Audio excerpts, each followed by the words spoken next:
When I took a break from Etsy, I thought it was going to ruin my shop. Spoiler alert, it didn't. But there were some interesting things that happened with my stats, and I am all about sharing with you guys the behind the scenes, the nitty gritty of running an Etsy shop as a beginner. So I thought it'd be interesting to show you guys what happened during those 3 months and what I learned. So let's take a look. First of all though, I do want to show you my shop because obviously that's probably a little relevant. I sell my art on products that I make by hand. Most of it is art that I paint or draw or make in my sketchbooks, and then I turn into things like art prints, stickers, bookmarks, and more as I'm adding more new products.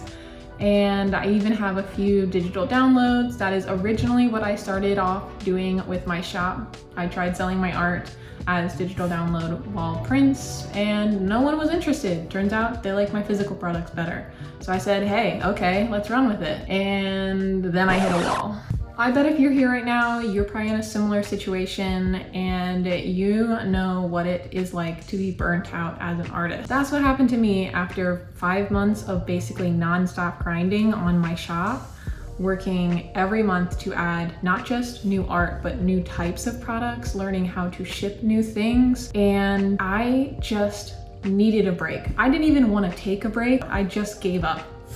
Is really the only explanation. I just stopped trying, which is really sad to admit, and it's embarrassing, but also it happens to a lot of artists. And again, if you're watching this right now, you might be in the middle of it and wondering, how do I get going again? And what is this going to do to my shop? So for the months of December to February, I basically put no effort into my shop, which was a drastic change from 5 months of constantly making improvements and adding new listings and posting on social media and starting a YouTube channel. But I couldn't keep up with that. I just put it all down. I needed to rest, and that's what I did. So I didn't post any new listings. I didn't run any sales. I didn't post on social media. I stopped posting on YouTube. I didn't turn my shop off. I didn't put it on vacation mode. So if any orders came in, I fulfilled them and I shipped them out. I even had to restock a few times and make more stickers, you know, keeping up with the inventory, but I kept my shop open. So I know you're wondering, like, what happened to my stats? Let's start looking at them.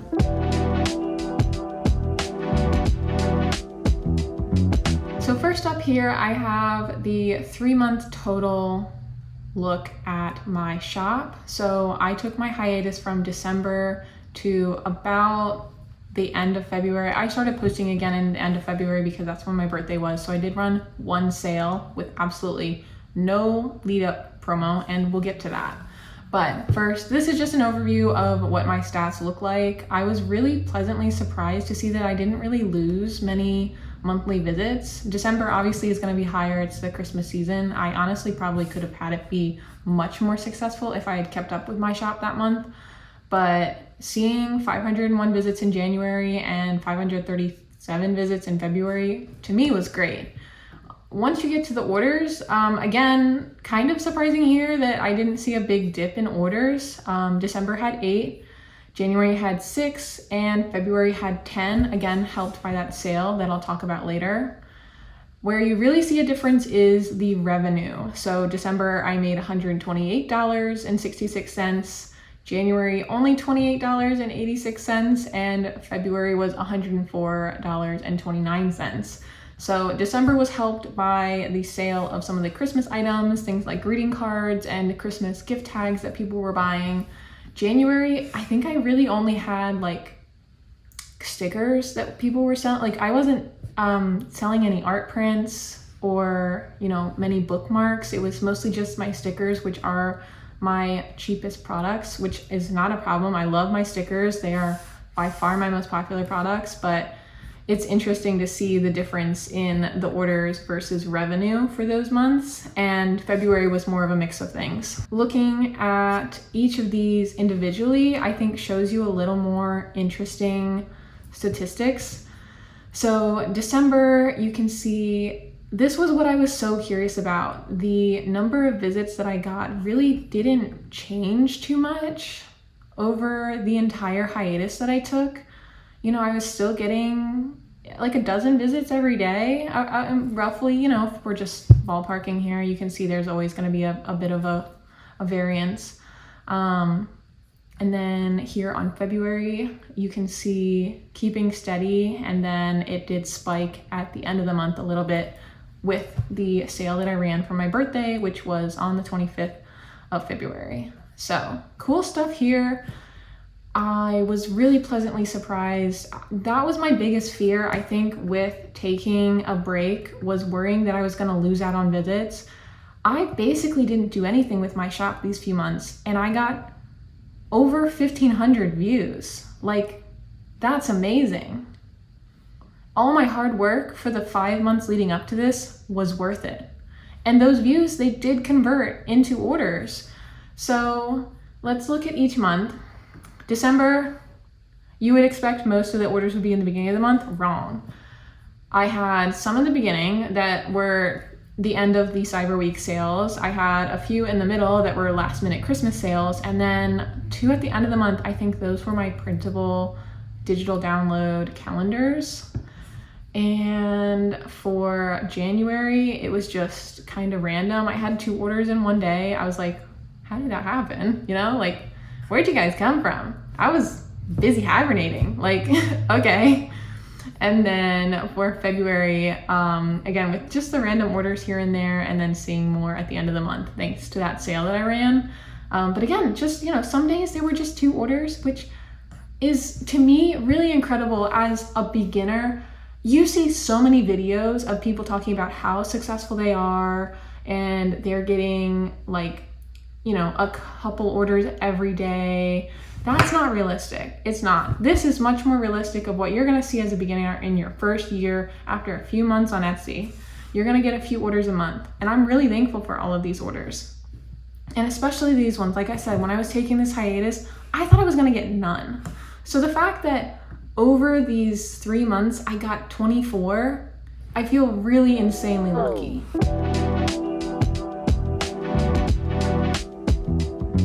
There is one other thing that I like to touch on when I'm going over my stats, and it's something that I feel like a lot of other channels don't cover as in depth when I'm seeing these videos, and it's the monthly statements that go over the fees. Now this one, I can't show you the 3-month overview. It's gonna be 1 month at a time, so we're gonna start with December. And again, this was the month with the highest sales, so it is also the month with the highest net profit. I had almost $100 in net profit, so that is what I take home after all of the fees and shipping costs are taken out of Etsy, and that does not include my production costs. So I need to buy paper, I need to buy sticker laminate sheets, I need to buy ink for my printer. None of that's included here. We're just talking about Etsy because it keeps it simple. But this was huge for me. November was my best month yet, and you guys can go watch the video all about those stats because it was such a different month compared to all of the rest of my months and even these ones here. So definitely watch that video because I go in depth on it and why it was so successful. But this was really cool to see because, like I said, I just gave up in December, utterly gave up. I stopped trying. So seeing numbers like this really makes me hopeful, and it's part of why I was able to keep going and return to my shop as soon as I did. You'll see the listing fees are actually higher than the shipping fees, which is something that I didn't expect when I started. I always thought that the shipping was gonna end up costing more because on a case-by-case basis, it's gonna cost more, but those listing fees, man, they do not mess around. When people complain about the fees on Etsy, I get it now. It's rough. But overall, my profit percentage for December was 76%. So basically when you take my net profit and you divide that by my total sales, you get the percent that I take home was 76 for December. January was a different story. So obviously the sales were a lot lower, 28.86. My net profit was only 16.19. And that's because the fees killed me this month. I think I had a couple listings that were due to renew. I wasn't paying attention because obviously I was just in the depth of the trenches of my burnout. So the fees of over $7 on this month really hurt. Plus I still had shipping fees of things that I shipped out that people ordered. So that means my profit percentage for January was actually only 56%. Not great. But let's check out February. So over here, I made $104.29 in sales. I had $19.25 in fees, $4.44 in shipping, which brings me to a net profit of $80.60, which, if you're good at math, I know I'm not, I had to do this math beforehand and write it down on my iPad, is a 77% profit take home, which is actually 1% higher than December. Pretty cool. I don't know how I did that, but it's cool. It's just 1%, so it's really not a huge difference, but I still thought that was really interesting when I was looking at these numbers. Definitely a lot better than January's 56%, that's for sure. This is also based off of when I ran a sale. So I had, I think it was 25% off my entire shop for like a whole weekend for the end of the month in February as my birthday, and I got like 4 sales as part of that. So that net profit is also lower than it could have been because I was running a sale. So if those had been purchases that weren't during a sale, then I would have made more, but obviously that is why we run sales, to get more purchases.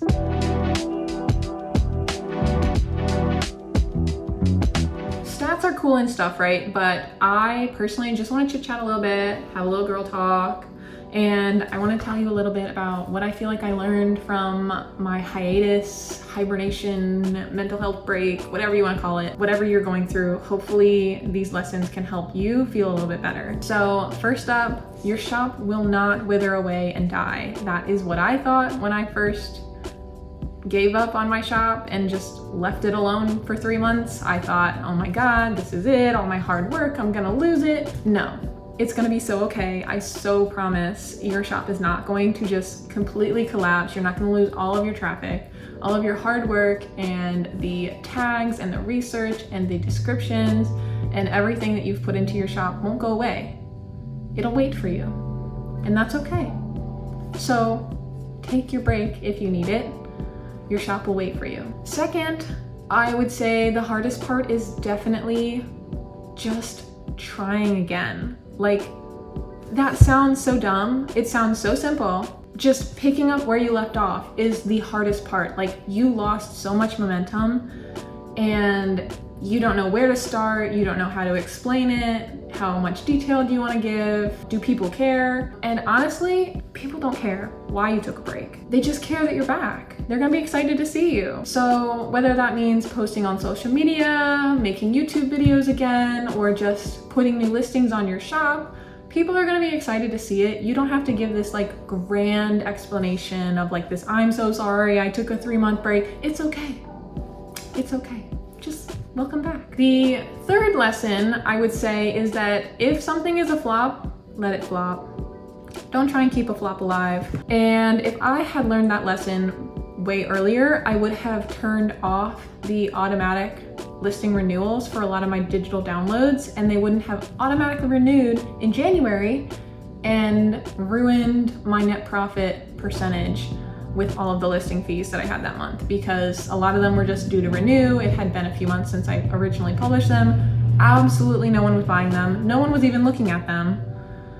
My art prints are more successful when I send them in the mail myself anyways, and I have since turned off their automatic renewal. But yeah, that was sad to see, because again, I was just in the depths of the trenches and not paying attention to my shop when they renewed. So logging in after a few days and being like, where did this fee come from? I didn't list anything. Yeah, babe, I know. It's the renewal fees. Etsy, I'm watching you. The fourth thing that I learned is actually about that sale that I mentioned that I ran for my birthday, and that is that running sales and promotions work even when you don't talk about them at all. So obviously in February, I knew I wanted to get back to my shop, and as I already mentioned, the hardest part is starting again. And I was so in my head about how do I start again? How do I generate that hype? How do I get people excited? Again, you really don't need to do that much. Like, it's so okay, girl. It is so okay. So because it was my birthday, obviously I ran a sale and I tried to hype it up, and I was spinning my wheels really, and I didn't need to. I could have just, sorry, that was my cat. But basically, I could have just run the sale, posted something normal on Instagram about it, and let it run, and it would have probably just been as successful because frankly the reels that I tried to post flopped anyways. But yeah, running sales and promotions really works even if you don't post about it anywhere else. That is why you're on Etsy in the first place. Remember that. As we're complaining about the Etsy fees, remember why you're there. And it's because of their native search and the audience that you have. When people see that an item is on sale on Etsy, that means they will want to grab it, especially because Etsy automatically adds the countdown of when the sale is going to end. So when I ran a sale for my birthday for only a few days, anyone that had ever liked anything on my shop gets a notification that that item is now on sale and it ends in a few days. That gets their attention. Even if you're like me and you're like deep in the trenches, if you think you want to run a sale on your Etsy shop and it's still open and it's not on vacation mode, just do it, see what happens. What's the worst that's gonna happen? You're not gonna get any orders? Just saying. And the final thing that I learned is make sure your shipping and processing times are accurate. I had a hard time with this and just didn't think about it until much later, but I should have given myself a little bit more of a buffer in my processing times for my products, because then I would have been way less stressed when those random orders did come in. Obviously I wasn't doing nothing. I still work multiple jobs. So I was still busy, still trying to be out in the world and just recovering from being burnt out. So if I had made my processing times just like a day or two longer to give myself a little bit more of a buffer, so that I wasn't stressed about upsetting customers if I was late with shipping things or upsetting Etsy and my ranking on Etsy, then I could have been a little less stressed about that. So that's definitely something I wish I learned sooner, and I'm passing that on to you. Hopefully it helps you. So when I took my break from Etsy, I thought it was going to be the end of the world. I thought I was going to ruin my shop, and nothing happened. Literally. Not literally. I still got orders. I still got plenty of views. My views didn't even decrease really at all. My shop kept going, almost just like normal. It wasn't growing, but it was keeping steady, which was a great surprise. And the moral of the story is, I wish I could go back and tell myself it's okay to take a break. You don't have to stress about the fact that you gave up for a little bit. Your shop's gonna be just fine, and your customers will understand, and they will be so excited for you to return when you're ready. If you also are in the trenches, I know what it feels like. It sucks. Take as long as you need. Life happens. That's why shopping small is so incredible, because every time you order from a small business, you're helping someone pay their rent or pay for their groceries or pay for a gift for their friend. And your money goes so much farther than when you're shopping with a big company like Amazon. When I look back, I look at those orders that I got during those months, and I'm just so insanely grateful. I wish I could tell each and every one of those people how much their orders meant to me. Obviously, if you own a small business, you know every order means a lot. But those ones especially, I mean, I would be in the trenches of the self-doubt, of the imposter syndrome, of doubting myself and wondering what I'm doing with my life. And I'd get an order notification and I'd be like, oh my God, people love my art. They want to buy my art. Like, it is the best feeling, and I'm so, so grateful every day that I get to do this and that I get to grow my shop and share it with all of you and hear your stories about your shop and your art and your creativity, and build this little community that we have here. It means a lot to me that I am a part of this world now. Let me know where you're at in your small business journey. Drop a comment. Did you have to take a break for a little bit? Are you trying to get back to it? What's going on? Let me know. Let's chit chat in the comments, and I will be rooting for you. In the meantime, you can check out my other stats videos to see how I built my shop up to this point. And keep an eye out for even more videos like this in the future, because I love sharing a behind the scenes look at the stats for my shop. And I'm so excited to be back doing this. Hopefully the next one will be more on time. So thank you so much for watching. I hope you guys have a wonderful day, and I will see you in the next one. Bye.